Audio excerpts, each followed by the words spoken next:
કેન્દ્રીય ગૃહમંત્રી અમિત શાહે ગુજરાતમાંથી દેશની પ્રથમ સહકારી ટેક્સી સેવા ભારત ટેક્સીનું સત્તાવાર લોકાર્પણ કર્યું છે।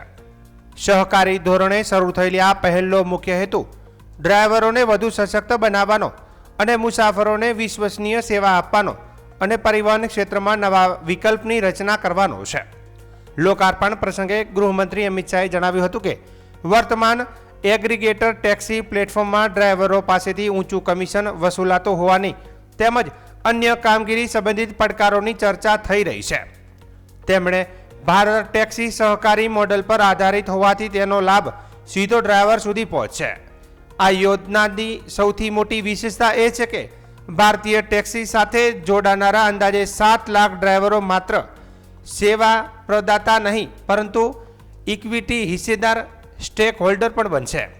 તેમણે સારથી તરીકે ઓળખ આપવામાં આવશે, જેના દ્વારા સહકારી ભાવનાને વધુ મજબૂત બનાવવાનો પ્રયાસ કરવામાં આવ્યો છે। મુસાફરોને સુરક્ષિત, પારદર્શક અને સ્પર્ધાત્મક દરે સેવા ઉપલબ્ધ કરાવવાનો પણ દાવો કરવામાં આવ્યો છે। આગામી 2 વર્ષમાં દેશના 500 શહેરો અને નગરોમાં ભારત ટેક્સી સેવા શરૂ કરવાની યોજના જાહેર કરવામાં આવી છે। કાર્યક્રમ દરમિયાન Gujarat metro rail corporation, Ahmedabad municipal corporation, Gujarat state cooperative bank, traffic police તેમજ એરપોર્ટ અને રેલવે વિભાગો સહિત વિવિધ સંસ્થાઓ સાથે MOU પર હસ્તાક્ષર કરવામાં આવ્યા હતા, જેથી સેવાનું સંચાલન વધુ સુવ્યવસ્થિત રીતે થઈ શકે। સહકારી ક્ષેત્રમાં અમૂલના સફળ મોડલની જેમ ભારત ટેક્સી પણ પરિવહન ક્ષેત્રમાં એક નવા વિકલ્પ તરીકે ઉભરી આવશે તેવી હાલ आशा व्यक्त કરવામાં આવી રહી છે। अलग अलग प्रकार की ढेर सारी कंप्लेंट्स आती गई।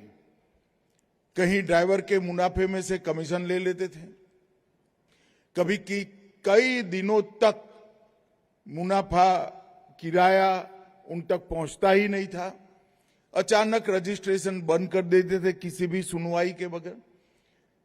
कोई ग्राहक की कंप्लेन की तो ड्राइवर को, सारथी को सुने बगैर ही रजिस्ट्रेशन काट देते थे और ढेर प्रकार की दिक्कतें सामने आई। मुझे कुछ जनता के भी लोग मिले, कुछ सारथी भी मिले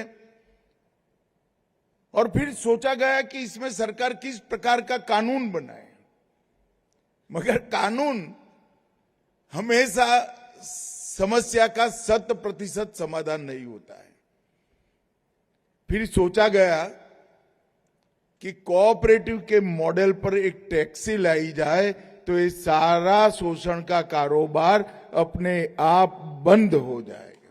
दिल्ली में आदरणीय श्री अमितभाई शाह साहेबे भारत ટેક્સીની શરૂઆત કરાવી હતી ત્યારે તેમણે ખૂબ સુંદર કહ્યું હતું કે શ્રમ કરતા લોકોની નફામાં પણ ભાગીદારીનું નામ જ સહકારિતા છે।